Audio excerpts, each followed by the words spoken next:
السلام علیکم، میرا نام شکیل خان ہے۔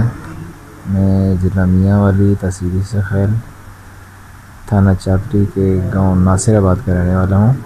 میں علاوہ میں 24 نیوز میں جاب کرتا ہوں، جو ابھی مجھے ریسنٹلی کرونا وائرس کی تصدیق ہوئی ہے اور میں نیو ہاسپٹل میں آئسولیشن وارڈ میں میرا علاج چل رہا ہے۔ اللہ کا شکر ہے کہ میں بالکل اسٹیبل کنڈیشن میں ہوں، ایسا کچھ بھی نہیں ہے۔ لاسٹ ویک میرے والد سے ملاقات ہوئی تھی، تو میں نے احتیاطی طور پر گاؤں میں ہی اپنے والد کو آئسولیٹ کروا دیا، ان کو ہاسپٹل میں بھی ایڈمٹ کروا دیا ہوا ہے تاکہ اس وبا سے میں اپنے پورے علاقے کے لوگوں کو بھی محفوظ کر سکوں احتیاطی طور پر، کیونکہ ابھی میرے والد کا ٹیسٹ ہوا ہے، کوئی رزلٹ نہیں آیا، ان کو ایسا کوئی سمٹم بھی نہیں ہے، پھر بھی میں نے احتیاط برتتے ہوئے ان کو آئسولیٹ کروا دیا تھا۔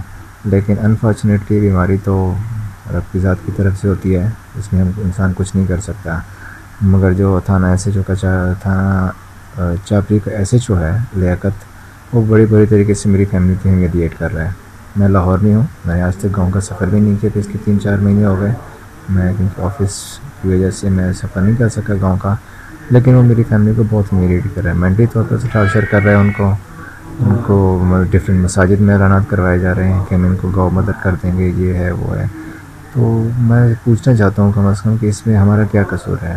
اگر مجھے بیماری آ ہی گئی ہے رب کی طرف سے، تو اس ایس ایچ او کو کیا حق پہنچتا ہے کہ وہ میری فیملی کو گاؤں بدر کرنے کی دھمکی دے؟ وہ ہوتا کون ہے ایسا کرنے والا؟ کیا بیماری صرف مجھے ہی لگی ہے؟ کیا وہ اپنے آپ کو خدا سمجھنا شروع ہو گیا؟ اللہ معاف کرے کہ وہ میری فیملی کو یہاں سے گاؤں بدر کر دے گا۔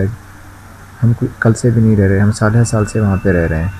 کائنڈلی آپ میری مدد کیجیے گا تاکہ میری فیملی جو اس کرب سے پہلے ہی گزر رہی تھی میری وجہ سے، اب ان کو دوسرے کرب میں مبتلا کر دیا گیا، ان سے میری فیملی کو تھوڑا سا بچایا جائے۔ Thank you.